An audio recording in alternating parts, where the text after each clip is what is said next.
que es muy interesante y una vez más se demuestra la credibilidad de la Biblia. La Biblia es un libro matemáticamente perfecto que se adelanta en el espacio y en el tiempo, no solamente dándonos información de cosas que ocurrieron, sino de cosas que ocurrieron, pero que tienen un reflejo y una repercusión en el futuro. Y es muy interesante ese artículo y me gustaría de verdad que lo leyeran con detenimiento. Yo se lo mandé, ya digo, al grupo de WhatsApp, pero si alguien lo quiere tener y no está en el grupo, pues me das tu teléfono y yo te lo mando sin ningún problema, ¿de acuerdo? Nosotros nos vamos al libro de Ezequiel. Ezequiel era un sacerdote que había sido llevado cautivo a Babilonia. Ustedes saben que las tribus del norte que formaron un país y adoptaron el nombre Israel y decidieron que Siquén, la actual Nablus, fuera la capital del reino del norte, fue arrasado tiempo antes de que Nabucodonosor decidiera atacar las tribus del sur. Las tribus del sur, cuando hablo de las tribus del sur, me refiero a la pequeña tribu de Benjamín y a la tribu de Judá, que permanecieron un siglo y pico más en el territorio de Israel. También fueron sacadas de la tierra, fueron llevadas al cautiverio por Nabucodonosor 70 años y estas dos tribus después retornan. Y ese retorno, todo lo que hicieron, la reconstrucción del templo, de la ciudad, de las murallas, etcétera, pues se nos relata en el libro de Esdras y en el libro de Nehemías, que algunos creen que era un solo libro, no dos como tenemos nosotros en nuestras Biblias, libro de Nehemías y libro de Esther. Se creen que los dos formaban un solo tomo, un solo libro. Pero bueno, independientemente de eso, vemos que Ezequiel está en el cautiverio y él estando en Babilonia, el Señor le revela una serie de cosas acerca de su pueblo. A través de una serie de sueños, de visiones, le muestra el retorno del pueblo de Israel, cómo volverían, y la ciudad de Jerusalén volvería otra vez a ser habitada, etcétera, etcétera. Pero aparte de eso, Ezequiel recibe una serie de revelaciones acerca del futuro, no para su época. Vimos el otro día, por ejemplo, el domingo, que algunas visiones, algunas profecías que recibió Daniel, las escribía, pero el Señor le decía, séllalas, porque esto no es para tu tiempo, esto es para los tiempos finales. Bueno, en cierto sentido también pasó algo parecido con Ezequiel. Ezequiel recibió profecías e información acerca de los últimos tiempos que él no vio durante su ministerio, durante su vida, el cumplimiento de estas palabras. El capítulo 38 y 39 de Ezequiel, digamos que van unidos, porque el 39 es una prolongación de lo que comienza a revelarle el Señor a Ezequiel. Y el capítulo comienza diciendo así: vino palabra de Dios diciendo, hijo de hombre. Esta expresión, hijo de hombre, es la forma como el Señor se dirigía y llamaba siempre al profeta Ezequiel. Pon tu rostro contra Got, en tierra de Magot, príncipe soberano de Mesec y Tubal, y profetiza contra él. Vamos a ir haciendo pausas según vayamos leyendo, porque hay algunas cosas que tengo que ir diciendo por el camino para que entendamos ciertas y determinadas cosas. Estos nombres que aparecen aquí, Mesec y Tubal, ustedes los van a encontrar en el primer libro de la Biblia. No es la primera vez que aparecen, ni mucho menos. Concretamente en Génesis capítulo 10, versículo 2, nos dice que Mesec y Tubal eran hijos de Jafet. ¿Quién era Jafet? Uno de los tres hijos de Noé.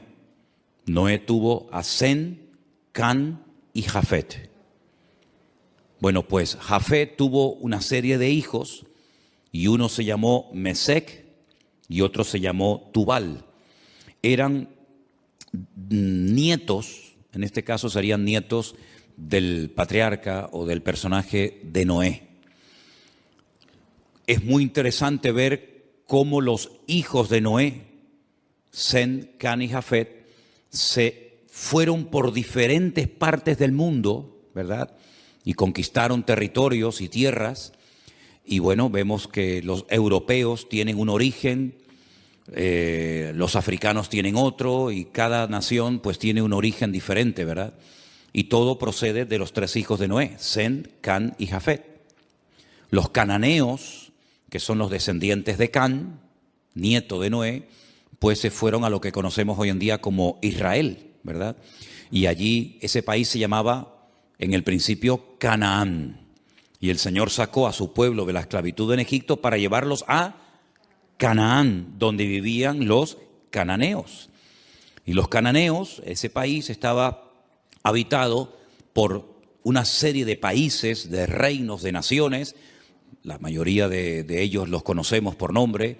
Allí estaban los filisteos, aunque no eran de Canaán. Los filisteos venían de la isla de Creta y decidieron ocupar la costa de lo que hoy en día conocemos como Israel, y ocuparon ciudades pues tan emblemáticas y tan conocidas como por ejemplo Gaza, que todavía se sigue llamando igual, Asdod, Askelón, Gat, Ecrón. Los filisteos, digamos, que vivían en la costa. Los jebuseos eran los que vivían en el monte Moriah, los que vivían en lo que sería Jerusalén. Y bueno, allí estaban los moabitas, los eteos, etcétera, etcétera.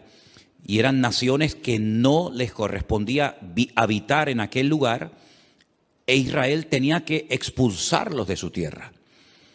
Ahora, en los últimos tiempos, la Biblia dice que se levantará un príncipe soberano, se levantará un hombre que se llama en el Antiguo Testamento, uno de los nombres que recibe es God, pero si uno analiza el Antiguo Testamento, nunca hubo un hombre que se llamó God. God es simplemente un nombre que se le da a un personaje político que en los últimos tiempos decidirá unilateralmente, aunque realmente detrás de todo esto, por supuesto, siempre está la mano de Dios, atacar al pueblo de Israel desde el norte. No es como Amalek, que venía del sur, o como los moabitas, que venían del este, sino que este enemigo atacará a Israel desde el norte, seguramente cruzará los famosos altos del Golán y llevará a cabo una batalla tremenda. Ahora, lo que no se ponen de acuerdo los comentaristas es cuándo se va a llevar a cabo esa batalla en el valle de Megido, la famosa batalla de Armagedón, ¿sí? Algunos dicen que esa batalla se va a llevar a cabo antes de la venida del Señor Jesucristo. Pero también el libro del Apocalipsis, y después lo vamos a ver, nos dice que después del milenio, God se va a volver a levantar y va a intentar otra vez hacer la guerra contra el pueblo de Dios. Entonces, algunos dicen que es una guerra que se va a llevar a cabo antes y después. Otros dicen que solamente antes, otros dicen que solamente después. En fin, hay diferentes opiniones. Pero vamos a seguir leyendo. Este personaje, que la Biblia en esta ocasión lo llama God, que es el príncipe de estas tierras que ocuparon los nietos de Noé, llamados Mesec y Tubal, dice el Señor: yo estoy contra ti, oh God, príncipe soberano de Mesec y Tubal. Te quebrantaré y pondré garfios en tus quijadas, y te sacaré a ti y a todo tu ejército, caballos, jinetes y todo, de todo en todo, equipados, gran multitud con paveses y escudos, teniendo todos ellos espadas. Y ahora menciona a 3 naciones: Persia, Cus y Fut, con ellos, todos ellos con escudo y yelmo.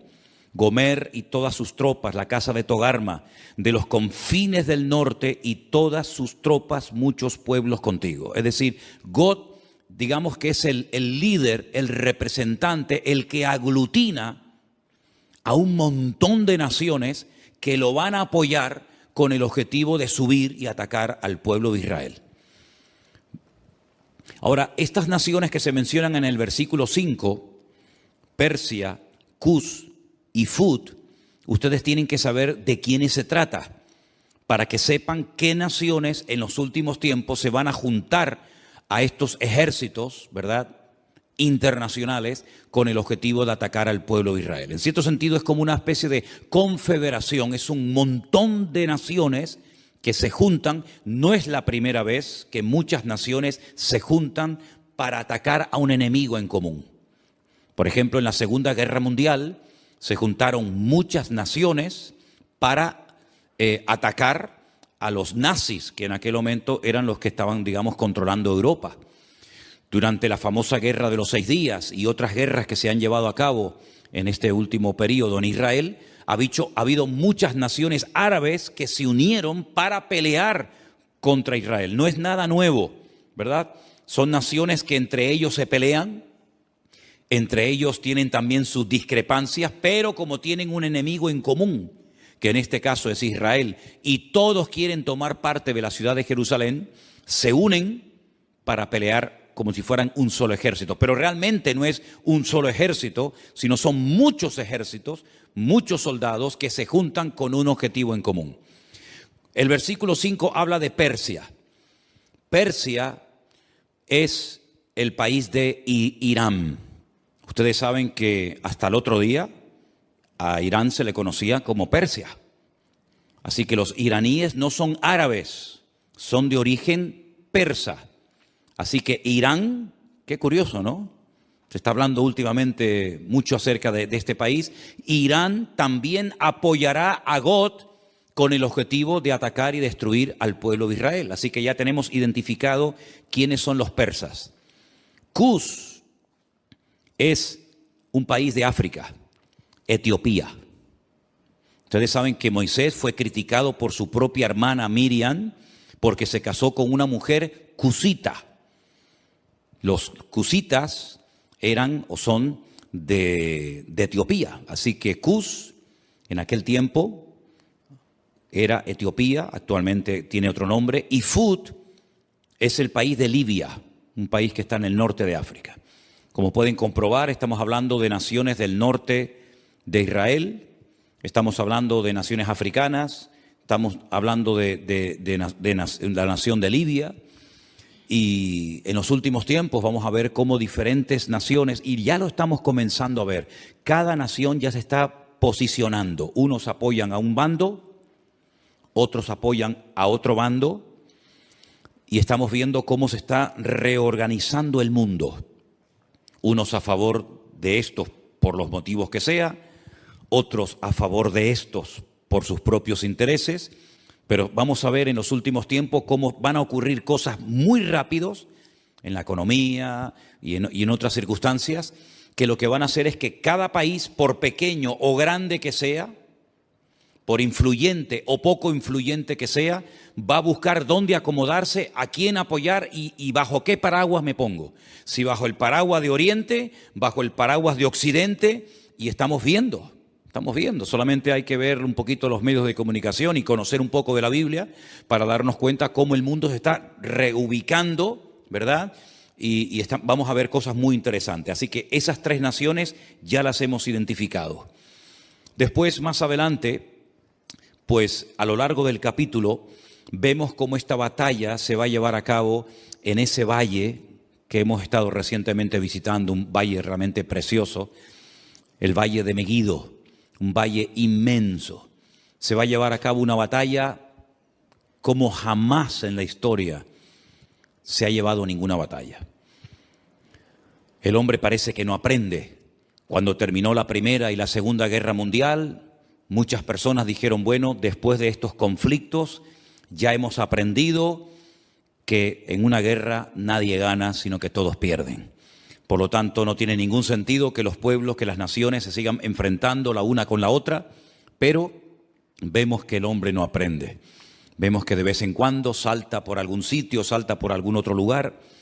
Esa batalla va a ser tan terrible, tan terrible. No vamos a leer los 2 capítulos porque ya ustedes los han leído, pero el objetivo de todo esto es que Dios va a permitir, Dios va a atraer a todas estas naciones que odian al pueblo, al Estado de Israel, para que Él demuestre su poder y quede definitivamente claro de una vez por todas que Él es el Rey de Reyes y el Señor de los Señores, y que a su pueblo nada ni nadie lo puede destruir.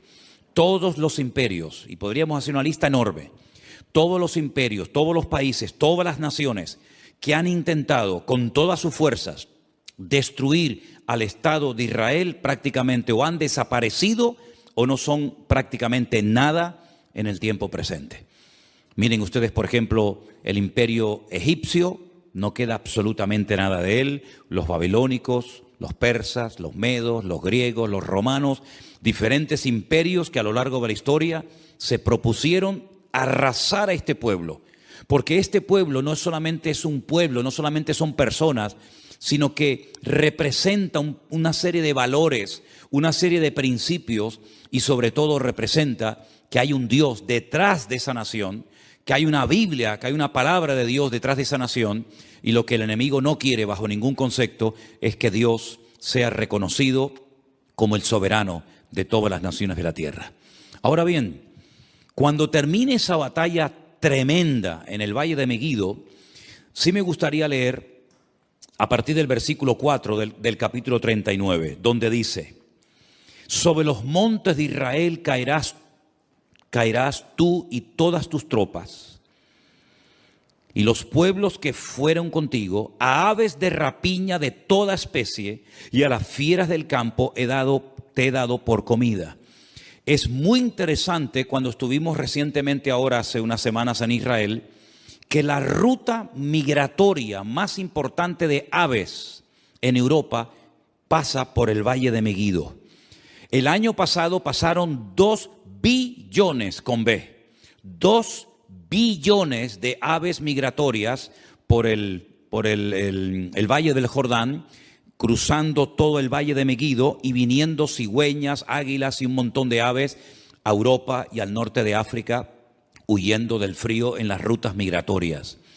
Hay un ave de rapiña que son los milanos, que parece como si fuera un águila, que tienen la cola como en forma de horquilla, que en España estaba prácticamente extinguido. Nosotros hemos visto a centenares y a centenares de milanos, que son como un aguilucho grande, revoloteando en el Valle del Jordán hasta hace unas semanas atrás. Es muy interesante ver cómo las aves de rapiña que tienen su ruta migratoria por ese valle, dice que son llamadas para que coman las carnes de reyes, de príncipes, de soldados, de generales, de comandantes que van a intervenir en ese campo de batalla. Es realmente interesante. Sobre la faz del campo caerás, verso 5, porque yo he hablado, dice Jehová el Señor. Enviaré fuego sobre Magog y sobre los que moran con seguridad en las costas, y sabrán que yo soy el eterno Dios. Haré notorio mi santo nombre en medio de mi pueblo Israel, y nunca más dejaré profanar mi santo nombre, y sabrán las naciones que yo soy Jehová, el Santo de Israel. He aquí viene y se cumplirá, dice Jehová el Señor, este es el día del cual yo he hablado. Los moradores de las ciudades de Israel saldrán y encenderán y quemarán armas, escudos, paveses, arcos, saetas, dardos de mano y lanzas, y los quemarán en el fuego 7 años. Armamento que traerán esas naciones servirá de combustible durante 7 años después de que finalice la guerra. No traerán leña del campo ni cortarán de los árboles, sino quemarán las armas al fuego y despojarán a sus despojadores y robarán a los que les robaron, dice Jehová el Señor. En aquel tiempo yo daré a Gog lugar para sepultura allí en Israel. Es allí donde va a ser sepultado, donde va a ser enterrado este personaje, en el valle de los que pasan al oriente del mar, y obstruirá el paso a los transeúntes, pues allí enterrarán a Gog y a toda su multitud, y lo llamarán el valle de Amón Gog, que significa la multitud de Gog. Aquí habla de multitud, no especifica el número de esa multitud, pero el Apocalipsis sí nos da ese dato.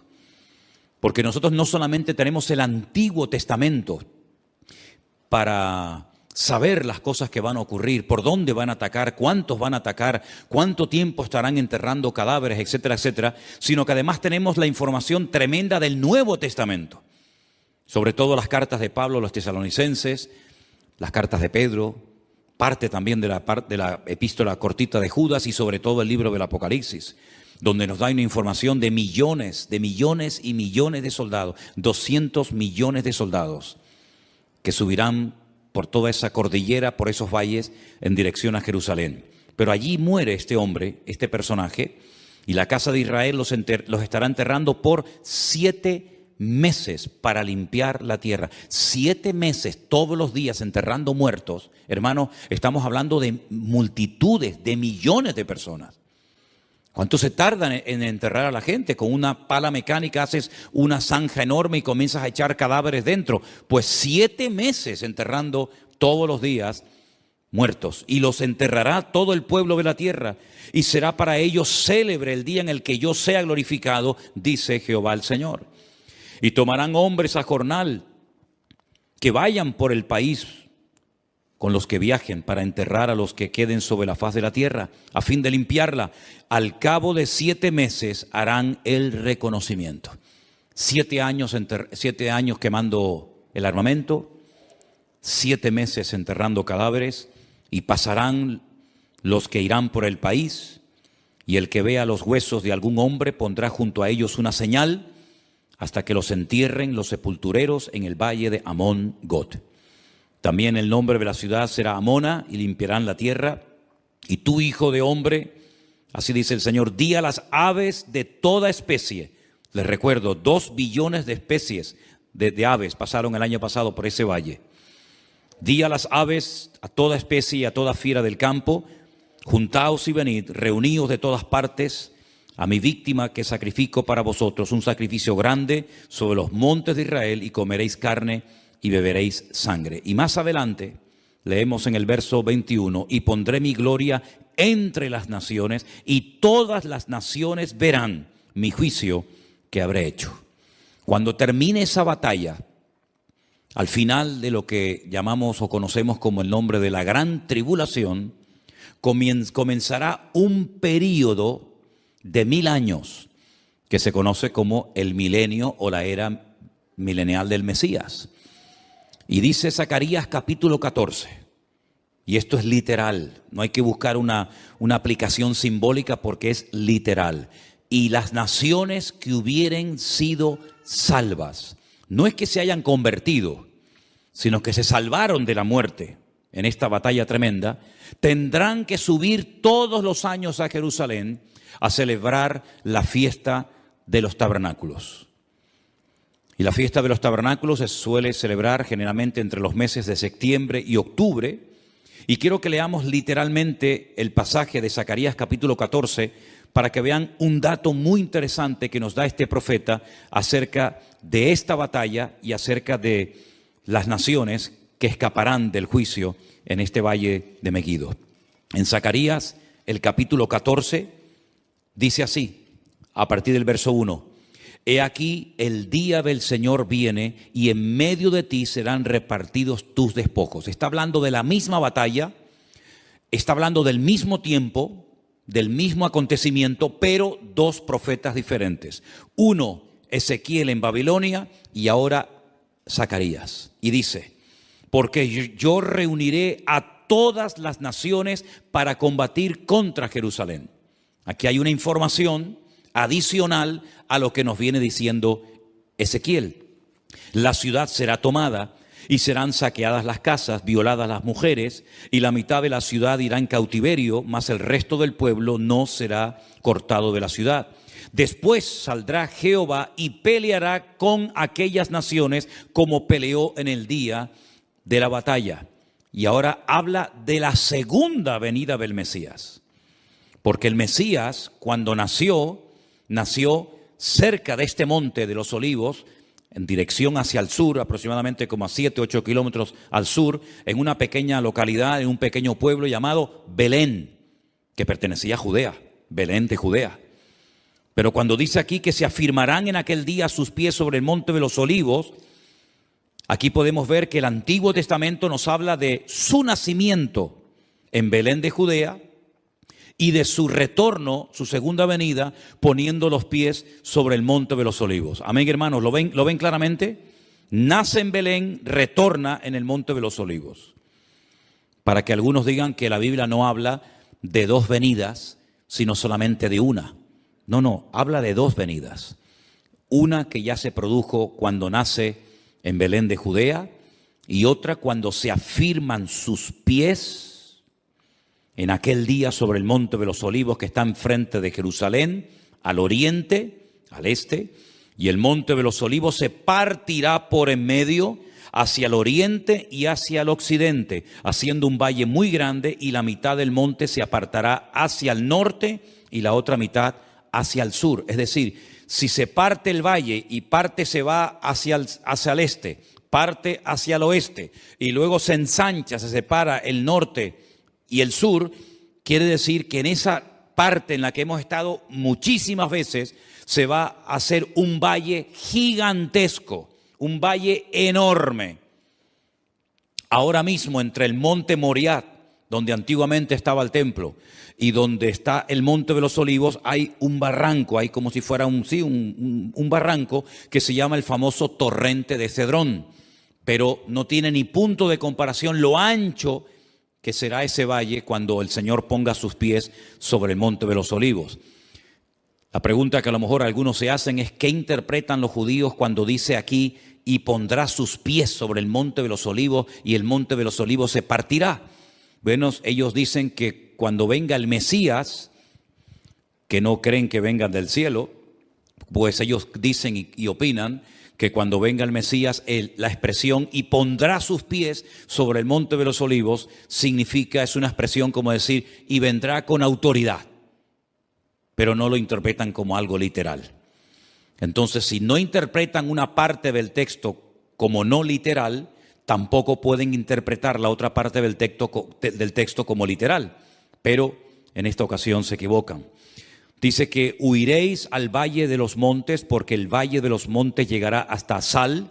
Huiréis de la manera que huisteis por causa del terremoto en los días de Usías, rey de Judá, y vendrá Jehová mi Dios y con él todos los santos. ¿Quién es el que viene? Jehová mi Dios. ¿Y viene acompañado de quién? Con todos sus santos. Esta es la segunda venida del Señor Jesucristo, donde todo ojo le verá, toda rodilla se doblará y toda lengua confesará que Él es el Señor, para gloria de Dios Padre. ¿Se dan cuenta cómo Él viene, pero no viene solo? Ya la iglesia ya ha sido arrebatada, ya fue llevada con Él, y cuando Él retorna en su segunda venida, su iglesia no está en la tierra, sino que su iglesia viene con Él en las nubes. Y acontecerá que en ese día no habrá luz clara ni oscura. Acontecerá que no habrá luz clara ni oscura. Qué cosa tan rara, ¿verdad? Será un día el cual es conocido de Jehová, del Señor, que no será ni de día ni de noche. No nos hacemos ni la más remota idea cómo puede ser, porque en nuestra mente no cabe decir, o es de día o es de noche. Pero dice, no va a ser ni de día ni de noche. ¿Y cómo será ese día? Solamente Él lo conoce. Pero sucederá que al caer la tarde habrá luz. Al caer la tarde, cuando se oculta el sol, es cuando ya se hace la noche. Pero aquí es al revés. Cuando llega la tarde, es cuando hay luz. Qué cosas tan interesantes, qué cambios, ¿no? Qué cambios tan tremendos va a haber. Acontecerá también en aquel día que saldrán de Jerusalén aguas vivas como ríos. ¿Saben que hay un barrio en Jerusalén por el cual hemos caminado muchísimas veces, que es el barrio de las 100 puertas, el barrio de los ultraortodoxos judíos, el barrio de Mea Sharim, las 100 puertas, que han descubierto que por debajo de ese barrio corren ríos de agua tremendos, como aguas subterráneas? Tal vez cuando se produzca ese terremoto tremendo, al poner sus pies sobre el monte de los Olivos, esas aguas broten, salgan hacia arriba, y dicen que la mitad de esas aguas irán hacia el mar oriental y la otra mitad hacia el mar occidental, en verano y en invierno. Israel es el único país que tiene 4 mares, 2 internos y 2 externos. Tiene un mar que realmente es un lago, pero lo llaman el lago o el mar de Genesaret al norte. Más hacia el sur está el mar Muerto, que es mucho más grande que el mar de Galilea. Luego, al oeste está el Mare Nostrum, el mar Mediterráneo, que según como se mire, ahí termina o ahí empieza el mar Mediterráneo y llega hasta el Peñón de Gibraltar. Y luego al sur, ¿verdad?, está el Mar Rojo o el Mar de los Juncos, porque tiene un color rojizo por unas hierbas que hay allí. Como hay otro mar que se llama el Mar Negro, por unas algas que hace que parezca que el agua está negra, ¿verdad? Y dice que hay aguas de Jerusalén que llegarán y entrarán en el mar Mediterráneo, y otra parte de las aguas entrarán en el Mar Muerto, y Jehová será rey sobre toda la tierra, y en aquel día Jehová será uno, y uno su nombre, ¿verdad? No se le va a llamar de diferentes maneras, sino que uno será su nombre, tendrá un solo nombre. Y toda la tierra se volverá como llanura desde Geba hasta Rimón, al sur de Jerusalén, y ésta será enaltecida y habitada en su lugar desde la puerta de Benjamín hasta el lugar de la puerta primera, hasta la puerta del ángulo, y desde la torre de Anael hasta los lagares del rey. Y morarán en ella, y no habrá nunca más maldición, sino que Jerusalén será habitada confiadamente. No estamos hablando, no estamos haciendo referencia a la nueva Jerusalén, que es la que Juan recibe en revelación y que nos cuenta cómo es en el capítulo 21 y el capítulo 22 del libro del Apocalipsis. Esta no es la nueva Jerusalén, esta es la Jerusalén renovada, transformada, pero terrenal, ¿verdad?, en la cual Cristo, con todo su pueblo, sus hijos, estará reinando durante 1000 años. Pero no es la nueva Jerusalén de las calles de oro, las puertas de perla, etc. Pero se vivirá en esa ciudad. Y esta será la plaga con la que herirá Jehová o el Señor a todos los pueblos que pelearon contra Jerusalén. Eso no lo dice Ezequiel. Ezequiel dice que las tropas de Gog, o del anticristo, si lo prefieren así, quieren atacar y destruir Israel, pero dice que morirá, que será enterrado en Israel, pero no dice cómo morirán las personas en el campo de batalla. Pero Zacarías sí recibió el dato, la revelación de cómo morirían. Dice que será como una especie de plaga.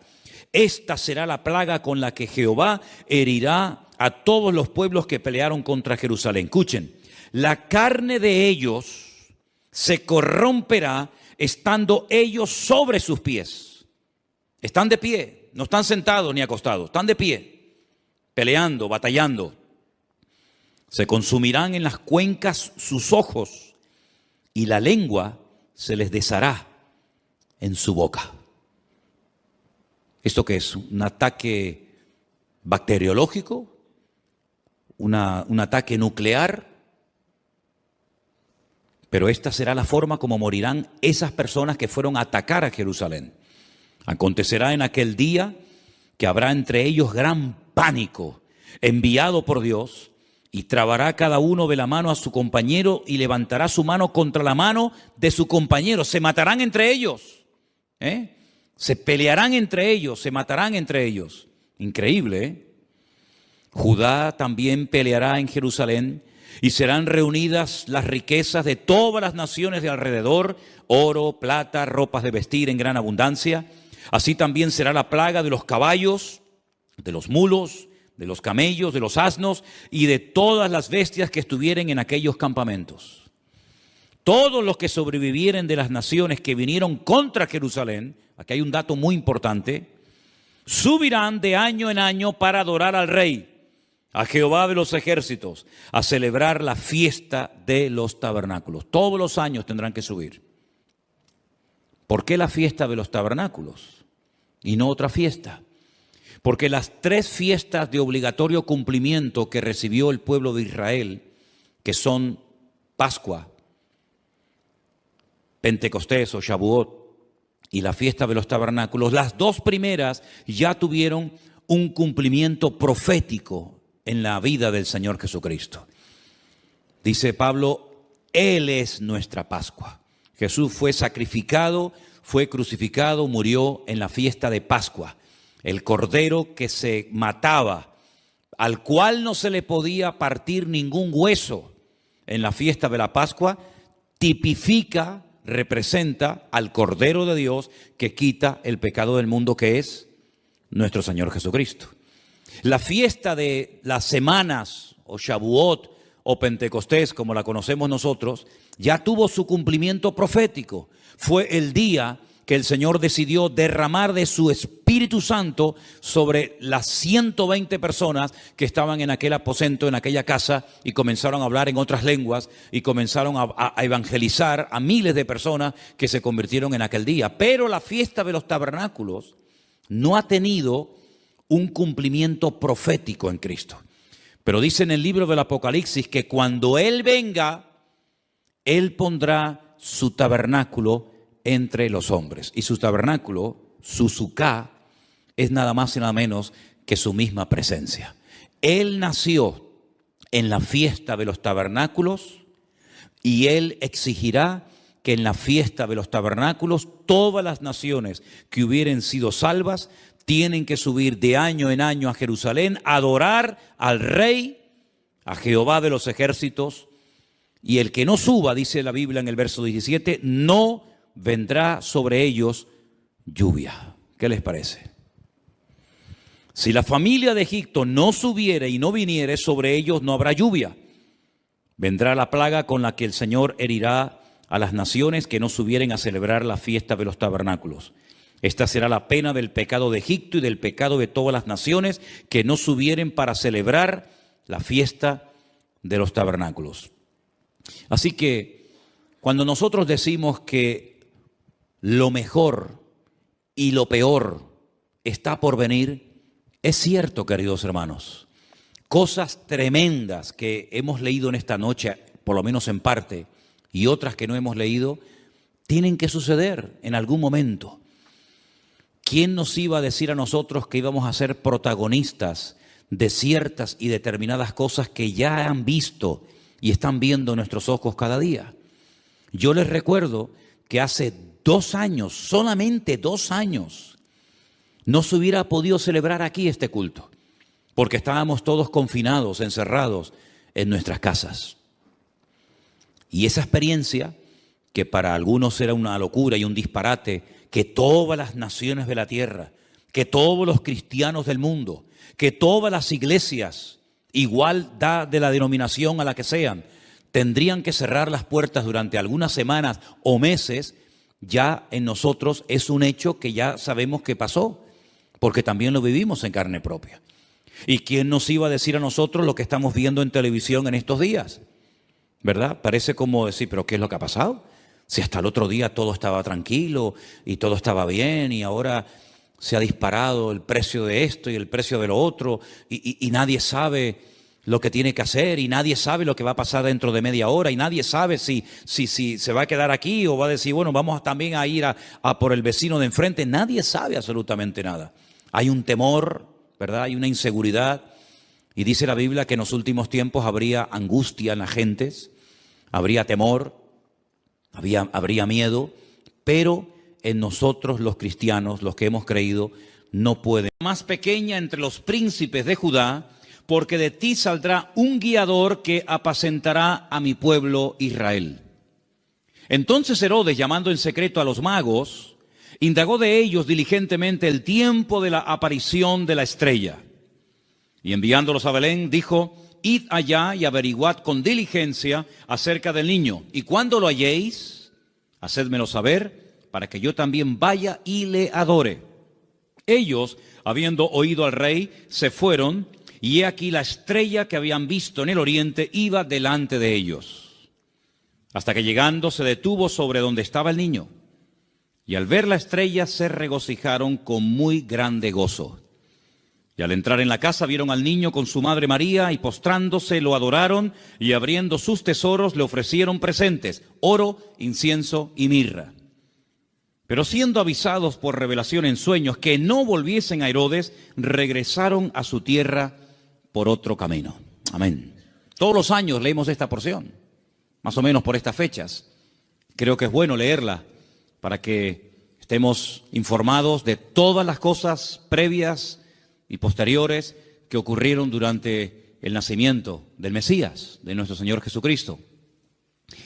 Hoy leía esta misma historia, pero en otra versión. Y en vez de aparecer la palabra magos, aparecía la palabra sabios. Nos dice la Biblia de dónde vinieron, pero no nos dice cuántos vinieron. Es curioso que la tradición, en las cabalgatas famosas, días antes de los reyes, siempre aparecen tres, que incluso hasta se han atrevido a ponerle nombre: Melchor, Gaspar y Baltasar.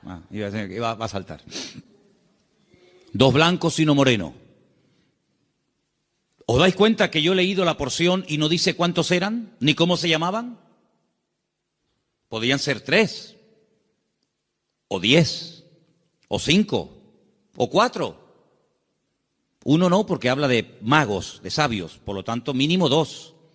Pero la Biblia no da el dato de 3. ¿Y los nombres? Tampoco.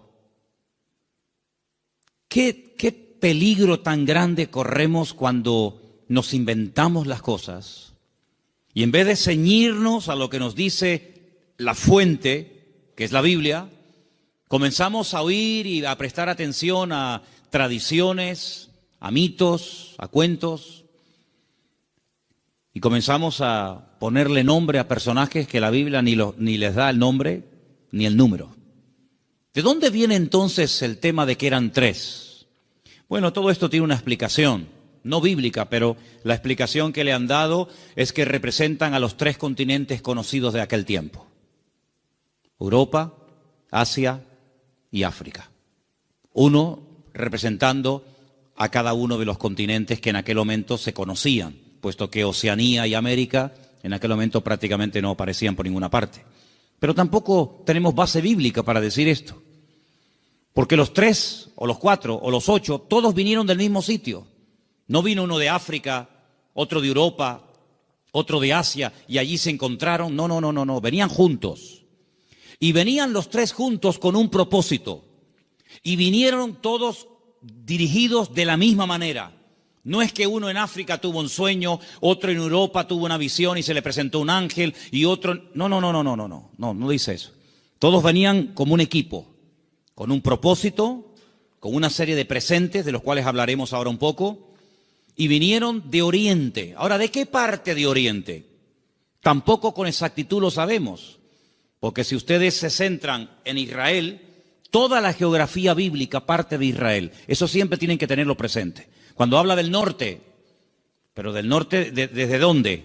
Desde Madrid, desde Jerusalén, desde Roma. Toda la geografía bíblica siempre parte de Jerusalén. Cuando se habla del norte, pues tienes que coger un mapa, meterte en Israel y decir, ¿qué país queda en el norte? ¿Qué país queda en el sur? Cuando habla del mar grande, ¿de cuál habla? ¿Del Caribe? ¿Del Pacífico? ¿Del Caspio? No, el mar grande es el que está más cerca de Israel, que es el mar Mediterráneo, el Mare Nostrum, que está al oeste. Cuando habla del oriente, pues tienes que mirar desde Israel, no desde donde tú has nacido, porque si no, no encajan las cosas. Desde la geografía bíblica tienes que mirar qué países quedan al este, al oriente, de donde sale el sol. Bueno, hemos escuchado y hemos leído todo tipo de explicaciones, que si eran de la China, algunos dicen que venían de Babilonia, otros dicen que venían del Cáucaso, de tantos lugares, ¿verdad? Venían del este, venían del oriente. Ahora, en aquellos tiempos no era como hoy en día, que cogemos un avión y en unas cuantas horas nos ponemos en la otra parte del mundo. Por muy lejos que quede Chile, por muy lejos que quede Argentina, te montas en un avión en Madrid, en 12, 13 horas llegas a Buenos Aires sin ningún problema. Y has recorrido miles de kilómetros, has cruzado el charco, ¿verdad? Y has llegado casi hasta al extremo de la tierra, a la Patagonia, al fin del mundo. Pero en aquellos tiempos no era tan habitual, no era tan rápido, no era tan fácil el desplazarse de un país a otro. Lo que hoy en día hacemos en unas horas, en aquellos tiempos se tardaba días, semanas, meses y, si me apuras, hasta años. Fíjate, por ejemplo, que cuando hemos ido a Israel, Cuando yo les llevo a ustedes a Galilea y les muestro el camino real que aún existe, yo les he dicho, estando allí, que se tarda una semana desde Galilea hasta Nazaret y un poquito más hasta Jerusalén. Una semana, dentro de un país. Ahora, ¿cuánto tardaron estos sabios o estos magos o astrólogos? ¿Cuánto tardaron de Oriente hasta llegar hasta donde el lugar donde había nacido el Señor? Pues mínimo un año. Mínimo. ¿En qué nos basamos para decir que tardaron como mínimo un año? Cuando uno lee la palabra, uno tiene que prestar atención al contexto, a todo lo que nos cuenta la historia, no solamente a unos cuantos versículos, sino a todo el contexto de la historia, situarnos en el momento de la época y tomar nota de una serie de detalles que nos aportan información que aparentemente no son importantes, pero son muy importantes. La imagen que la mayoría de la gente tiene del nacimiento de Cristo es más o menos así. Encontramos, y por ahí vamos a ver ahora en estos días, si no es que lo han puesto ya, lo que llaman los belenes, los portales, ¿sí? Y van a ver al niño en una cunita, su madre a un lado, el padre a otra, unos ángeles que están allí, los camellos fuera, los magos que entran dentro y se postran delante del niño, detrás una burra, detrás una vaca, ¿sí o no? Esa es la imagen que la gente tiene. Pero eso no es verdad, rotundamente falso. Ya este papa que dimitió, Ratzinger, cuando estaba como papa, no ahora en el paro, cuando estaba como papa, él dijo que eso era mentira, que eso no tiene base ni fundamento bíblico. Allí no estaban todos juntos, el niño, la madre, los animales, los magos, los pastores. Eso es rotundamente falso. Pero es la imagen que la gente tiene. Entonces la gente cuando va al pesebre o al portal que hacen aquí en el ayuntamiento o en otros lugares, pues ve a todos juntos. Sin embargo, si ustedes se fijan, hemos leído en esta noche en el versículo 11 una palabra clave para poder ir desgranando y explicando esta porción. Dice que al entrar en la casa, en todas las Biblias tiene que poner eso, sea de la versión que sea. En todas las Biblias tiene que poner, cuando entraron en la casa, vieron al niño con su madre postrado y lo adoraron. En la casa. Ya no están en un lugar temporal. Cuando Herodes, hay varios Herodes en la Biblia, no es siempre el mismo, sino parece que este hombre no se muere nunca. El Herodes que manda a matar a los niños, no manda a matar a niños de 15 días o niños recién nacidos. Él manda a matar a niños menores de 2 años, lo cual quiere decir de que había pasado ya mucho tiempo desde que había nacido hasta que llegan los magos a la casa. Los que sí vieron al niño envuelto decimos en pañales, en trapos, los que sí lo vieron prácticamente recién nacido, fueron los pastores. Los pastores que vivían allí en Belén, allí vivían los pastores. Y allí en Belén hay una cueva que tradicionalmente te llevan a verla y te dicen, mira, aquí es donde los pastores tenían el aprisco, el redil de las ovejas. Vivían en Belén, pero estos señores no vivían en Belén, estos señores vivían muy lejos, vivían en el oriente. Y estas personas no son advertidos del nacimiento del Mesías a través de ángeles, como fueron los pastores, que dice que estaban cuidando las ovejas, los corderos, porque en Belén era donde se criaban las ovejas, los corderos, que después se iban a sacrificar en el templo, porque Belén y Jerusalén están muy cerquita. Se puede ir hasta caminando. Y ellos son advertidos por ángeles, pero los magos y los sabios no. Los magos de Oriente, los sabios de Oriente, vinieron dirigidos por un astro. Nadie les habló, pero ellos miraron al cielo, durante la noche evidentemente, y vieron que una serie de señales indicaban que había nacido el Mesías. Ahora, ¿esta gente era creyente? ¿Eran paganos? ¿Eran idólatras? ¿Eran judíos? ¿Qué era esta gente? Porque si esta gente observa el horizonte y ve cómo se alinean una serie de estrellas y de astros y de constelaciones, ¿cómo saben ellos que el Mesías de los judíos ha nacido si no son creyentes? Podían haber interpretado esta señal de una forma completamente equivocada. Por ejemplo, en aquellos tiempos era muy común, en los tiempos de la Biblia era muy común que en aquellos sitios de tanta idolatría y de tanta adoración a los astros, al sol, a la luna, a las estrellas, cuando nacía un niño, los sacerdotes de esas religiones sacaban a los niños durante la noche y miraban al cielo. Y ellos interpretaban el momento en el que había nacido el niño, cómo estaba el horizonte, cómo estaban colocadas los astros y las constelaciones, y casi pronosticaban y profetizaban sobre el niño cómo iba a ser. Por ejemplo, hubo un hombre que nació en ese país, en ese lugar de tanta idolatría y de tanta observación a los astros, y fue un señor llamado Taré, que tuvo un hijo llamado Abraham. Y cuando le pusieron el nombre, seguramente interpretaron equivocadamente de los astros que este sería un hombre enaltecido y le marcaron su destino hasta que él huye de esa tierra y el Señor le dice: levanta la mirada a los cielos, cuenta las estrellas, porque lo que te han profetizado no es así. ¿Cuánta gente queda marcada por la visita a un mago, a un astrólogo, a un curandero o a un adivino, y alguien le dijo que su hija o su hijo, su marido o su esposa o tú o no sé quién iba a pasar esto, esto y esto, y esa palabra falsa quedó ahí impregnada, pero como tú la has creído, a esa mentira tú la alimentas y le das fuerza, y el diablo se mueve en la mentira, el diablo se mueve en la ignorancia. Entonces te dice: no, es que tú vas a tener un niño pero se va a morir a corta edad.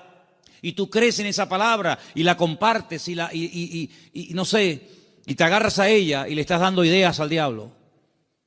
¿Y cuántas veces queda la gente marcada por falsas profecías, por un pronóstico equivocado, por una carta astral, por una lectura de manos, por lo que dijo una noche un vasito que se movía y apuntaba en no sé qué dirección? ¿Y cuánta gente queda marcada de por vida?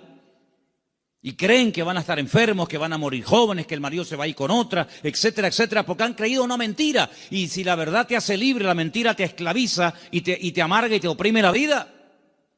Pero estos hombres, cuando miraron ellos creían que aquel Leo y aquellas estrellas, ellos creían que aquello tenía un propósito y una razón. Y ellos no dijeron: ¿será que van a ser un rey en nuestra tierra? ¿Será que va a haber una catástrofe, un tsunami, un terremoto? No, ellos no se equivocaron. Ellos interpretaron correctamente aquello. Y se ponen en marcha. Y como mínimo, te dije antes que tardaron un año. Y ellos no van yendo por todos los países preguntando: oye, ¿será aquí? ¿Será allí? Como aquellos que aquella noche, cuando oyeron la palabra profética del Señor que dice: uno de vosotros me va a entregar, todos dijeron: seré yo, seré yo, seré yo, seré yo, todos menos uno, que dijo quién es. Los magos, los sabios de Oriente no comenzaron a ir por Europa, por África, diciendo: será por aquí, será por allá. No, esa estrella, su estrella, no una cualquiera, su estrella, esa señal profética marcada en el cielo, indicaba en una dirección. Ellos seguían y llegaron nada más y nada menos que al sitio correcto, al país correcto y al pueblo correcto, Belén de Judea. Y cuando llegan allí, a Herodes, que era el rey que los romanos habían puesto como un títere, le preguntan: ¿dónde está el rey de los judíos? Porque su estrella hemos visto en el oriente y venimos a adorarle. Le están haciendo esta pregunta a un rey. No le están haciendo esta pregunta a un esclavo. No le están haciendo esta pregunta a uno que encuentran por la calle, sino que van al palacio, al Herodión, que aún se puede visitar en Belén, ¿verdad? Y le están preguntando al rey, que supuestamente es el rey de los judíos: ¿dónde está el rey de los judíos? Porque venimos a adorarle. Y ellos reconocen que ese con el que están hablando no es. Claro, por eso dice que se produjo una consternación. La gente comenzó a decir: oye, han venido gente de lejísimos, cargados con unos presentes y unos regalos, una fortuna en oro, en incienso y en mirra. Y dice que vienen a adorar al rey de los judíos y dicen que su estrella han visto en el oriente, y estas noticias corrieron hasta Jerusalén y se produjo un tumulto tremendo porque la gente decía: ¿pero a quién se refieren? Es decir, había nacido el Mesías, profetizado durante siglos y siglos, y nadie se había enterado. Fue como un nacimiento secreto. Nació el Mesías, del cual habló Isaías, Jeremías, Ezequiel y tantos profetas, y nadie se había dado cuenta. ¿No te has parado alguna vez a preguntar que Dios puede hacer muchas cosas hoy en día entre nosotros y no nos hemos dado cuenta de que es el Señor? Y atribuimos a la casualidad o a la coincidencia o a la suerte. Sin embargo, el que tiene todo el control y el dominio siempre es el Señor. ¿Cuántos dicen amén? ¿Cómo supieron interpretar estos hombres estas señales correctamente? Bueno, hay varias opiniones. Una de las opiniones más generalizadas y más aceptadas es que en Oriente, desde el principio de los tiempos, siempre hubo una tendencia del hombre que vivía en aquella zona a estar todo el día observando las constelaciones y las estrellas y los astros, tratando de pronosticar, tratando de averiguar el futuro. Ahí nació toda la astrología, ahí nació toda la brujería, ahí en la cuna de todo eso es Babilonia, Babel. Babel es Babilonia, es el mismo sitio. Babel significa confusión, lo que hoy en día sería Irak. Y fue en aquella zona, en aquella parte del mundo, donde ya en los tiempos del libro del Génesis dice que los hombres quisieron construir una torre. La palabra es sigurat, un observatorio, para que desde lo alto pudieran observar y pudieran decir, va a pasar esto, va a pasar aquello, y los astros dicen esto, y los astros dicen aquello. Es verdad que hay astros, y es verdad que hay constelaciones, y es verdad que hay constelaciones que se llaman Piscis y Capricornio, y Tauro y Leo. Es verdad, todo eso es verdad. Hay dibujos que se pueden hacer para interpretar todo eso, pero lamentablemente el hombre lo ha tergiversado y el hombre lo ha utilizado para atar, para engañar, para manipular y para tergiversar las verdades. Pero en aquellos momentos estos hombres, criados en aquel lugar, sabían que algún día nacería un Mesías. Ahora, de todos los profetas de la antigüedad, ¿quién es el que verdaderamente sabía cuándo iba a nacer el Señor? Porque esta profecía que hemos leído esta noche, la vuelvo a leer en Mateo 1:6, y tú, Belén de la tierra de Judá, no eres la más pequeña entre los príncipes de Judá, porque de ti saldrá un guiador que apacentará a mi pueblo Israel. Estas palabras están fechadas entre el 738 y el 698 antes de Cristo. Son palabras del profeta Miqueas. Ustedes pueden leerlo en el libro que tenemos en la Biblia que lleva su nombre, Miqueas. Pero hubo un profeta que sabía el día exacto en el que el Señor Jesucristo vendría en su primera venida a este mundo, y era el profeta Daniel. El profeta Daniel tuvo una revelación tremenda, muy amplia, y él sabía perfectamente que si se comenzaba a contar, nosotros contamos hacia adelante, ellos contaban hacia detrás, ¿verdad? Si se comenzaba a contar desde que se les permitiera retornar a Jerusalén, restaurar Jerusalén, restaurar las murallas, él sabía perfectamente cuándo nacería el Mesías. El Señor le dice, sabe pues y entiende que desde la salida de la orden para restaurar Jerusalén hasta el Mesías príncipe, habrá 70 semanas. Eso lo dice Daniel capítulo 9. Desde hasta. ¿Cuándo empezamos a contar? Desde que salgan y comiencen a restaurar la ciudad y comiencen a levantar el templo. Desde que salgan hasta que venga pasarán 70 semanas. Pero claro, como expliqué en su momento, 70 semanas son 490 días. Y no hay 490 días desde que Nehemías, Esdras y Zorobabel reconstruyen la ciudad de Jerusalén hasta Cristo. No hay 490 días, hay muchísimo más. Entonces, ¿qué es lo que pasa? Pues también expliqué en su momento, y quiero solamente recordarles, que la forma de contabilizar el tiempo en la Biblia y según el pueblo de Israel varía mucho de cómo contamos nosotros el tiempo. Partimos de la base de que nuestro calendario no es el calendario bíblico. Nuestro calendario es un calendario mandado a hacer por un papa llamado Gregorio. Un tiempo que gira un año que gira en torno al tiempo que tarda el Sol en dar todo el círculo, ¿verdad? O la Tierra, perdón, el tiempo que tarda la Tierra en recorrer las 4 estaciones, que es alrededor de 365 días. Mientras que el calendario bíblico es un calendario basado en la luna y tiene 360 días. Silencio, por favor. Quiero que presten atención todos. No me estén hablando nadie. Si el calendario bíblico tiene 360 días y nuestro calendario tiene 365, aquí hay un problema. Nuestro calendario va aumentando más rápido de lo que va aumentando el tiempo bíblico. Tenemos más días para hacer un año que el calendario bíblico. El calendario bíblico es más corto. Primer problema. Segundo problema que tenemos. Nosotros contabilizamos el día a partir de las 12:01 de la noche. En la Biblia no se cuenta, estamos hoy a jueves, ¿verdad? ¿Hasta qué momento será jueves? Hasta las 12:01. Hasta las 12 de la noche es jueves. Y a las 12:01 automáticamente ya es viernes.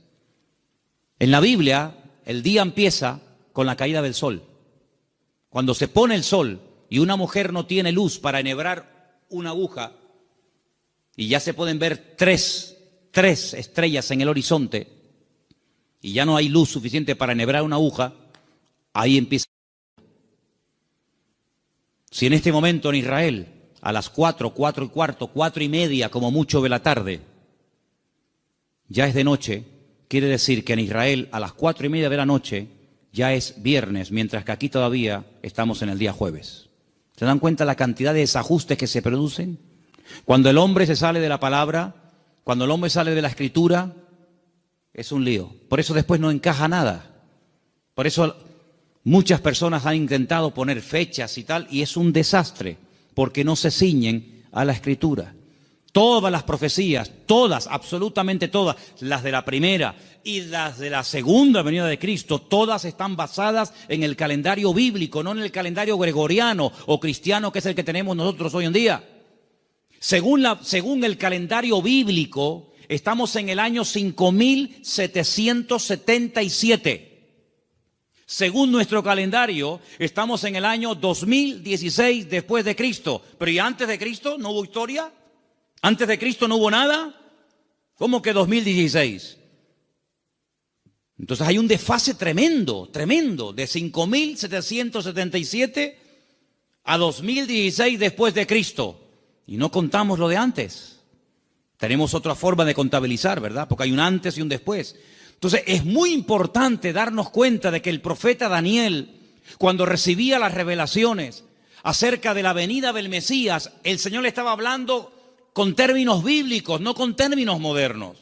Y cuando el Señor le dice 70 semanas, Daniel, sabe pues y entiende, escucha esto, desde que salgáis hasta que venga el Mesías príncipe, pasarán 70 semanas, pero resulta de que en el pueblo de Israel y según la Biblia, y esto está demostrado en el libro de Levítico, las formas de contar los días y las semanas también son diferentes. ¿Por qué? Porque nosotros llamamos semanas a un grupo de 7 días.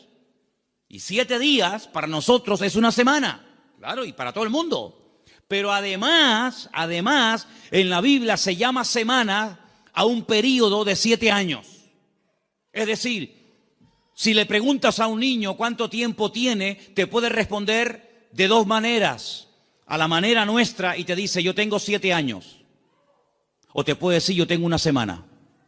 Y tú dices, ¿cómo va a tener esta niña una semana? Qué grandes son los niños en Israel, ¿no? Pero tienes que multiplicar, ¿verdad?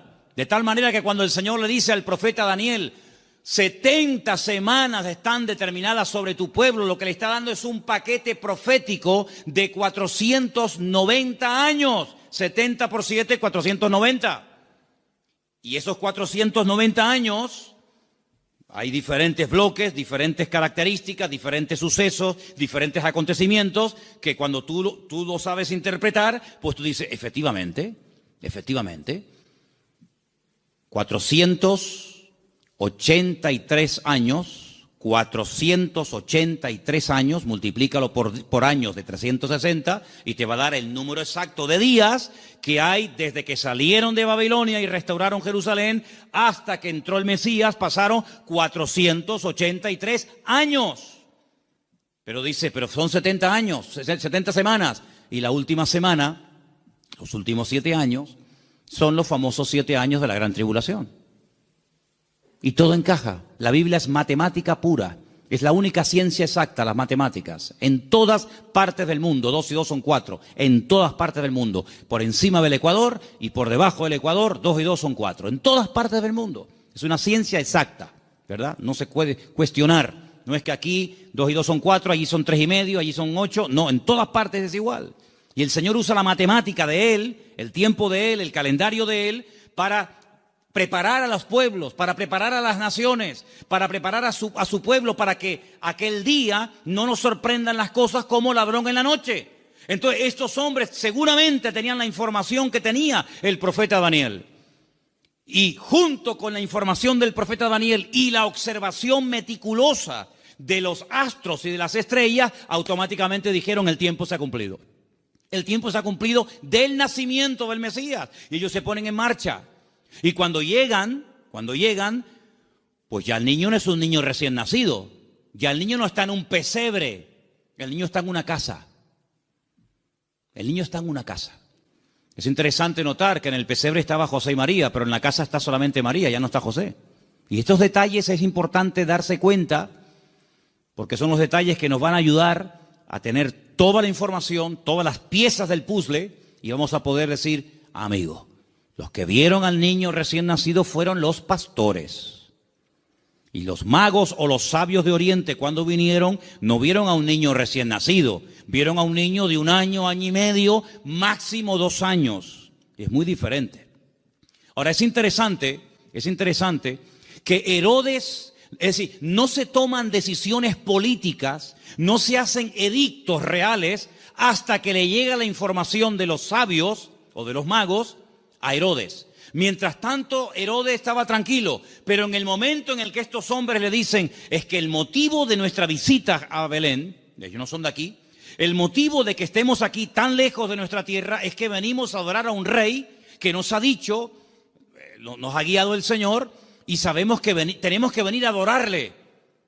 Jamás un rey, jamás una persona se le ocurriría visitar a un rey con las manos vacías, porque era un insulto. Era una provocación, era el no reconocerme. ¿Cómo te atreves a venir a visitarme a mí con las manos vacías? No me estás reconociendo como rey. Si tú me reconoces y te sometes y me respetas, tienes que traerme siempre un presente. Y por eso ellos vienen cargados con muchos kilos, hermano, ¿no? A veces vemos en las obras de teatro, en las películas, vemos una cajita ahí ridícula. Date cuenta, hermanos, que José era un hombre que tuvo que cerrar su negocio y se tuvo que ir al extranjero a vivir durante un tiempo. Y este hombre, cuando llega a Egipto con un niño pequeño, con su mujer, él no tiene trabajo, él es un extranjero. Los judíos no eran muy bien vistos en Egipto porque siglos atrás los judíos, a través de otro judío llamado Moisés, habían destrozado el país de Egipto. Por lo tanto, no iba a ser nada fácil para un extranjero abrirse camino en Egipto. Pero tú no te preocupes, el Señor siempre va adelante. Cuando tú haces tu parte, no te quepa la menor duda de que el Señor siempre va a hacer la suya. Eso lo he enseñado yo hasta la saciedad. Algunos hacen caso y otros no hacen caso. Pero los que hacen caso y hacen su parte y se mueven en fe, el Señor siempre les sorprende. Ahora, los que están esperando que se llene la piscina para tirarse, ni con la piscina llena se tiran, porque no se van a tirar. El creyente tiene que andar por fe y no por vista.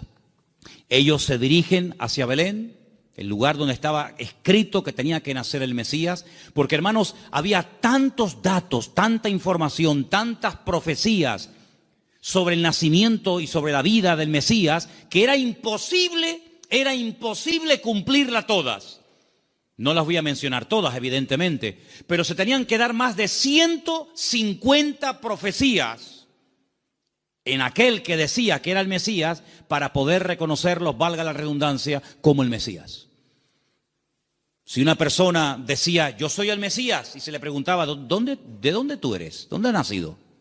Y te decía, yo nací en Capernaum, tú no puedes ser el Mesías.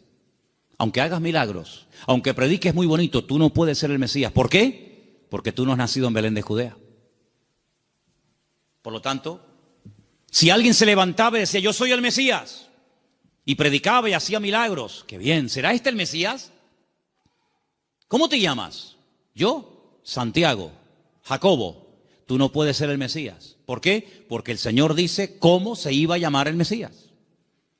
Si alguien se levantaba y decía, yo soy el Mesías, he sanado enfermos, mudos, ciegos, paralíticos, he resucitado muertos, he limpiado leprosos, y la gente se quedaba con la boca abierta. Si a alguien se le ocurría preguntarle, ¿de qué tribu eres? ¿Cuál es el origen de tu familia? Y te decía, yo soy de la tribu de Neftalí. Le podía decir, tú eres un falso Mesías. ¿Por qué? Porque la Biblia profetizaba que tenía que ser de la tribu de Judá. No de otra tribu, sino de la tribu de Judá. Por lo tanto, hermanos, era prácticamente imposible que en una persona coincidieran todos los detalles de Belén de Judea, de una joven que nació como nació, de la tribu de Judá, etcétera, etcétera, etcétera. Más aparte, todas las profecías que tenían que llevarse a cabo durante su ministerio público, aparte cómo lo iban a crucificar, porque el Mesías tenía que morir crucificado, no podía morir de viejo, no podía morir de un tiro, de una flecha, de un arco, de una jabalina, no podía morir de un infarto, tenía que morir crucificado entre dos malhechores, no entre 10, no entre 2. Y no le podían partir ni un solo hueso. Eso es imposible, a un crucificado que no le partan ni un hueso. Se los partieron al de la izquierda, se los partieron al de la derecha, pero a Jesús no. A Jesús no. No le podían partir ningún hueso. Y iba a morir como un inicuo, como un pecador, como un vil pecador, pero iba a ser enterrado como un rico. Tantos y tantos detalles que era prácticamente imposible. Pero suponte, imagínate que de los 150 detalles proféticos que tenían que cumplirse en él, una persona cumpliera 149. Pero queda el examen final, el más difícil de todos, la resurrección. Te han horadado las manos y los pies, te han crucificado entre ladrones, te han enterrado en un buen sepulcro, han sorteado tus vestiduras, te ha negado uno de tus discípulos, etcétera, etcétera, etcétera, pero al tercer día no has resucitado. Por lo tanto, aunque cumpliera con 149 profecías, si no cumplía con el examen final, con la PAU, no apruebas el examen, amigo. Por lo tanto, hermanos, cuando estos hombres se ponen en marcha, no es por emociones, no es por un sentimiento pasajero, sino es porque están coincidiendo tantas cosas que ellos van en fe y en obediencia, guiados milagrosamente a través del desierto, probablemente un viaje de más de un año, hasta llegar a Belén de Judea. Cuando ellos llegan y le dicen a Herodes que vienen a adorar al Señor, resulta de que le presentan 3 tipos de regalos. Vamos a leerlos nuevamente, por favor. Estamos en Mateo capítulo 2, versículo 11. ¿Lo ponemos? Mateo 2, 11. Al entrar en la casa vieron al niño con su madre María y postrándose lo adoraron. Y abriendo sus tesoros le ofrecieron presentes, oro, incienso y mirra. Algunos comentarios dicen que Daniel, cuando recibió la revelación, que la tenemos en la Biblia, por si te interesa conocerla, del nacimiento del Mesías, y también de su reinado, pero estamos hablando de su primera venida, Daniel vivía en el palacio con el rey Nabucodonosor, ¿os acordáis, verdad? Después con Belsasar y después con otros también. Dicen los comentarios que Daniel no tuvo descendencia, seguramente lo hicieron eunuco, que era lo más probable, y no tuvo descendencia. Pero dice que era uno de los hombres más ricos de todo el país. Después del rey, el que más autoridad, el que más prestigio y reconocimiento tenía, era Daniel. Así de claro. Igual que José en Egipto, que después de Faraón el que mandaba era José. Casi podríamos decir que mandaba más José que Faraón. Toda esa fortuna, toda esa riqueza no se la quedaron sus hijos porque, repito, no tuvo. Y algunos dicen que puede ser que estos sabios, guiados como ya hemos dicho, milagrosamente, llegaron hasta Belén y esta fortuna, porque no era una cajita así, era una fortuna en oro, en incienso y en mirra, que a lo mejor tú dices, bueno, yo de las tres cosas me quedo con el oro. ¿Y el incienso y la mirra? Bueno, vamos a ver. Todo lo que la Biblia relata, todo lo que ocurre en la palabra de Dios, todo tiene una razón de ser, ¿sí o no? No hay nada casual. ¿Por qué la Biblia dice que eran 153 peces los que pescaron? ¿Ah? ¿Por qué dice la Biblia que comieron 5.000 hombres? ¿Por qué dice la Biblia que le regalaron oro, incienso y mirra? ¿Qué más da? Le hicieron presente, le hicieron regalos. ¿Y qué más da? No. Lo dice. ¿Te le trajeron? ¿Qué le trajeron? ¿Ropas? No. ¿Joyas? No. ¿Comida? Tampoco. Oro, incienso y mirra. Tal vez para nosotros esos regalos no sean tan significativos, pero vamos a explicarlos.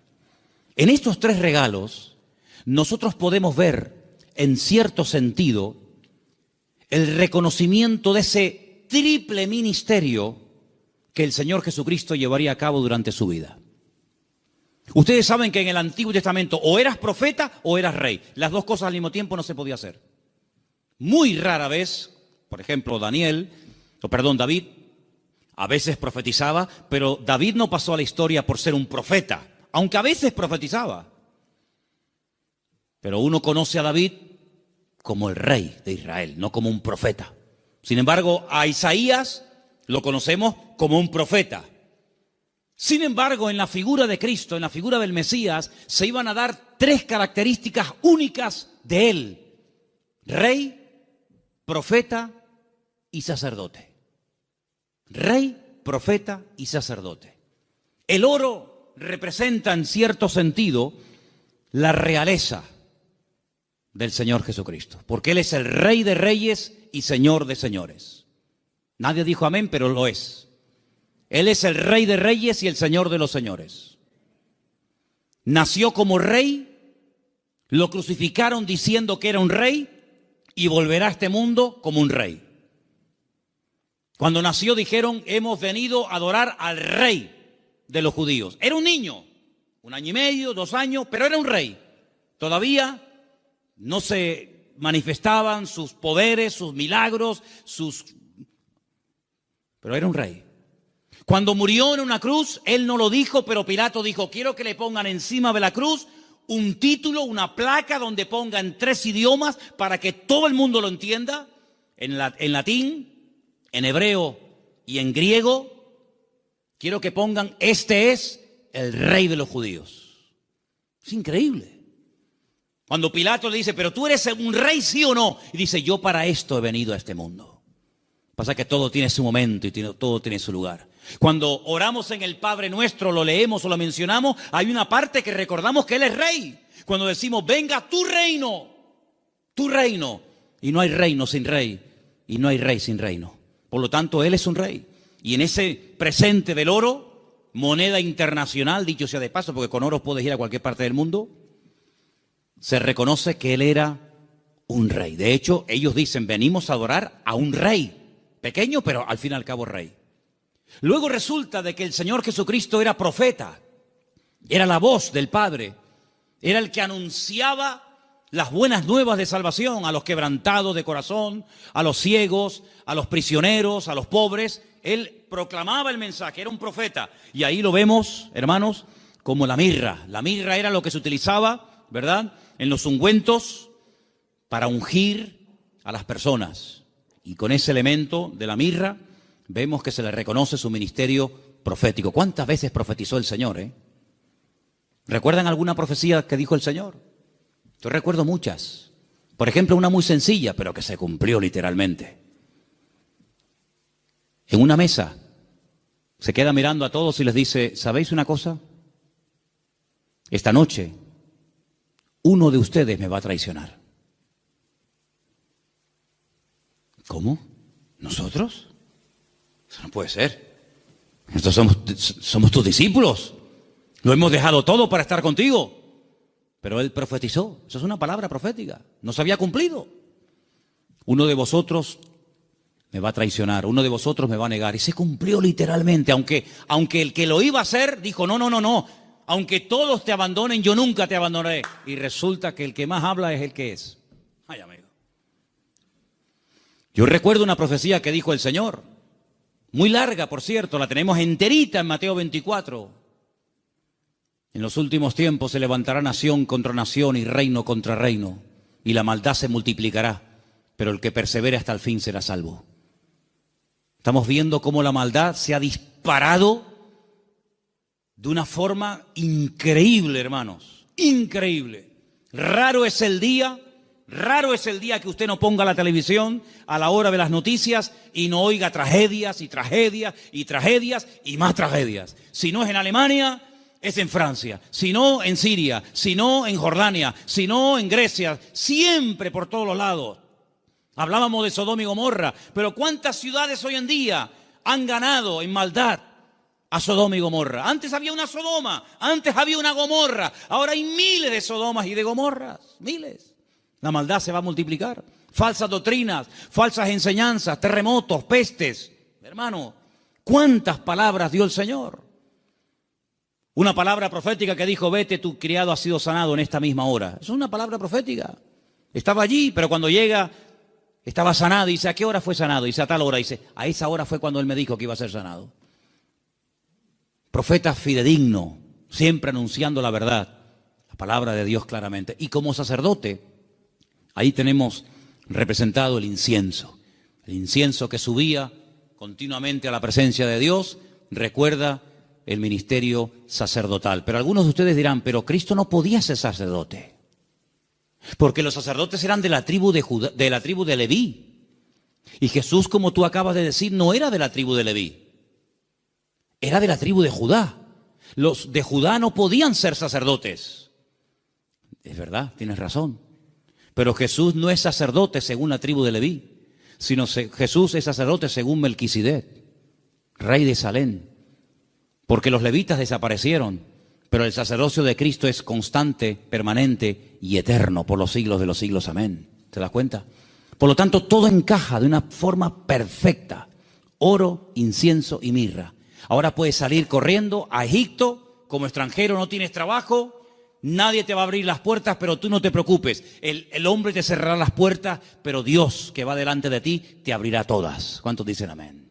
Esa es la confianza. Y José no cuestionó, José no dijo, bueno, pero esto es una locura, esto es un disparate, y yo cómo voy a cerrar mi negocio y mis herramientas, y yo me dedico a esto y ahora voy a Egipto, y qué hago yo allí, no hablo el idioma, no me conoce nadie, no tengo clientes. No importa, cuando el Señor te dirija a hacer algo, no tengas miedo. Dice la Biblia que el que pone su mano en el arado y mira atrás, el surco le sale torcido y no sirve. Pero nosotros no andamos por emociones, por sentimientos. Y lo dije una vez, lo que está claro en la palabra, no busque confirmación. Hay gente, no, es que yo quiero ver lo que Dios me dice, que ya te lo dijo. Tú no tienes que orar para ver si es la voluntad de Dios invitar al domingo al culto al vecino. ¿Qué quieres? ¿Molestar a Gabriel con todo lo ocupado que está para que venga a ti a decirte, sí, vete al vecino a hablarle de mí? Cuando la Biblia dice, id por todo el mundo y predicar el evangelio a toda criatura. Lo escrito no necesita confirmación. Los que siempre buscan confirmación son los que dudan, los que no se terminan de fiar, los cobardes como Gedeón, que ponía una prueba y vamos a poner otra, y vamos a poner otra. ¿Cuántas pruebas queremos? Por lo tanto, hermanos, la visita de esta gente fue algo realmente increíble, algo tremendo. Pero, al mismo tiempo, tengo que decir que Herodes le dio un encargo. Herodes le dijo, bueno, pues díganme dónde está exactamente para que yo después vaya y también le adore juntamente con ustedes. Estaba mintiendo, estaba diciendo mentiras. Nunca fue a adorarlo, al contrario. Vamos a leerlo. Estamos en Mateo capítulo 2. Después que partieron ellos, he aquí un ángel del Señor se le apareció en sueños a José y le dijo, levántate, toma al niño y a su madre, huye a Egipto y permanece allá hasta que yo te lo diga, porque acontecerá que Herodes buscará al niño para matarlo. ¿Te das cuenta? Para matarlo. Le dijo a los sabios, no, yo quiero adorarle, pero es mentira, lo quiere matar, es falso.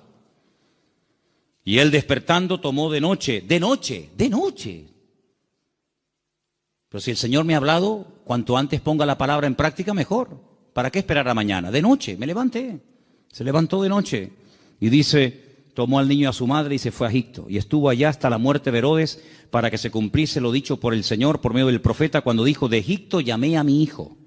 Entonces Herodes, cuando se vio burlado por los magos, se enojó mucho y mandó matar a todos los niños menores de 2 años. Si el niño estaba recién nacido, no tiene ningún sentido promulgar un edicto real para matar a un niño de 1 año, año y medio, 2 años, no tiene sentido. Pero es que ya te vuelvo a repetir, el niño ya hacía mucho tiempo que había nacido. Pasa que los magos habían tardado mucho tiempo en llegar. Entonces dice que mandó a matar a los niños menores de 2 años que había en Belén y en todos los alrededores conforme al tiempo que había inquirido de los magos. Es curioso que cuando le interesaba tener una información se movía, pero cuando no quería cumplirla se hacía el loco, ¿no? Entonces se cumplió lo que fue dicho por el profeta Jeremías, otra palabra más cumplida. ¿Qué decía la palabra? Voz fue oída en Ramá. Grande lamentación, lloro y gemido. Raquel, que llora a sus hijos y no quiso ser consolada porque perecieron. Pero después de la muerte de Herodes, aquí un ángel del Señor le apareció en sueños a José en Egipto y le dijo, levántate, toma al niño y a su madre y vete a la tierra de Israel, porque han muerto los que procuran la muerte del niño. ¿Cómo iba a saber José en Egipto sin WhatsApp, sin Facebook, sin ordenador, sin nada?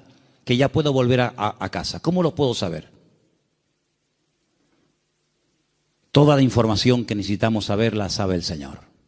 Y cuando el Señor te diga, vuelve otra vez, fíate, porque el Señor sabe perfectamente que el tiempo de la muerte de Herodes ha llegado. Era un hombre que se dejaba, se habla mucho de María, pero la verdad que este hombre era un hombre increíble, un hombre extraordinario. Un hombre obediente, un hombre sumiso. Un hombre que no cuestiona, no es un hombre lleno de dudas, sino es un hombre que se deja guiar de una forma tremenda. Ellos, habiendo oído que el rey, estamos en el versículo 21, ¿verdad? Entonces él se levantó, tomó al niño, a su madre y vino a la tierra de Israel. Pero oyendo que Arquelao reinaba en Judea, en lugar de Herodes, su padre, tuvo temor de ir allá. Pero avisado por revelación en sueños, se fue a la región de Galilea, bien arriba al norte. Y vino y habitó en la ciudad que se llama Nazaret, para que se cumpliese lo que fue dicho por los profetas, que había de ser llamado Nazareno. Es que todo se cumple, es que no hay ni un detalle que tú digas, oye, es que todo, absolutamente todo, el que se vaya a Egipto, el que vuelva, el que justamente se vaya a vivir a Nazaret, el que es que todo, absolutamente todo. Por eso Mateo es tan detallista con estos datos, porque él está intentando convencer a los judíos que van a ser los que van a leer su evangelio. Él está intentando abrirles los ojos y evangelizarlos a través de este evangelio y mostrarles que no era nada casual, sino que todo estaba cumpliéndose literalmente al pie de la letra. Y todo era para que se cumpliera lo dicho por el profeta, para que se cumpliera lo que profetizó el Señor, para que se cumpliera. Esa es la base del Evangelio de Mateo, el cumplimiento de las palabras proféticas dichas siglos antes de que naciera el Mesías. Ahora, si saltamos un momentito, y quiero leerlo rápidamente, en Lucas, capítulo 2, hemos leído Mateo 2, en Lucas capítulo 2, dice en el versículo 8, que había pastores en la misma región que velaban y guardaban las vigilias de la noche sobre su rebaño. Y aquí se les presentó un ángel del Señor y la gloria del Señor los rodeó de resplandor. Tuvieron gran temor, pero el ángel les dijo, no temáis, porque aquí os doy nuevas de gran gozo, que será para todo el pueblo, que os ha nacido hoy, no ayer, no hace una semana. Hoy os ha nacido en la ciudad de David. ¿Cuál es la ciudad de David? Belén. Si David también era de Belén, era de allí. Un Salvador que es Cristo, el Señor. Esto será de señal. Hallaréis al niño envuelto en pañales, acostado en un pesebre. Ustedes sí lo van a ver recién nacido. Los magos no lo vieron recién nacido. ¿Vale? Repentinamente se apareció con el ángel una multitud de las huestes celestiales que alababan a Dios y decían: gloria a Dios en las alturas y en la tierra paz, buena voluntad para con los hombres. Sucedió que cuando los pastores se fueron de ellos al cielo, perdón, los ángeles, no se fueron los pastores al cielo y se quedaron los ángeles, fue al revés. Se dijeron unos a otros: pasemos pues hasta Belén y veamos esto que ha sucedido y que el Señor nos ha manifestado. Vinieron pues apresuradamente y hallaron a María y a José. Cuando llegaron los magos, José no estaba, por lo menos no lo menciona, pero aquí sí. Estaba José, María y el niño acostado en el pesebre. Y al verlo dieron a conocer lo que se les había dicho acerca del niño, y todos los que le oyeron se maravillaron de lo que los pastores decían. Pero María guardaba todas estas cosas, meditándolas en su corazón. Y volvieron los pastores glorificando y alabando a Dios por todas las cosas que habían oído y visto, como se les había dicho. ¿Tú sabes el frío que hace en Israel en invierno? ¿Sabes el frío que hace allí? Aquí me hace gracia cuando la gente dice: uy, qué frío que hace. Tú no sabes lo que es frío. Allí hace frío, pero de verdad, y nieva. Jesús no nació el 24 de diciembre, hermano. Eso es una gran mentira. A partir del 400 y pico después de Cristo, alguien dijo que había nacido el 24 de diciembre, porque era el día más pagano del año, el peor día de todos. Y entonces dijeron: bueno, pues el día peor, el más pagano, el más terrible, vamos a cristianizarlo. Y vamos a decirle al mundo que el Mesías nació en este día, para que en vez de adorar al sol y en vez de adorar las barbaridades que adoran, adoren al Rey, al Señor Jesús. Y desde ese momento, pues se instituyó pues esa fecha. Pero Jesús no nació en diciembre. Jesús nació, y se puede demostrar bíblicamente, y en la página web Luis ha hecho un trabajo extraordinario de las tablas de los tiempos en los que ministraban los sacerdotes en el templo en Jerusalén.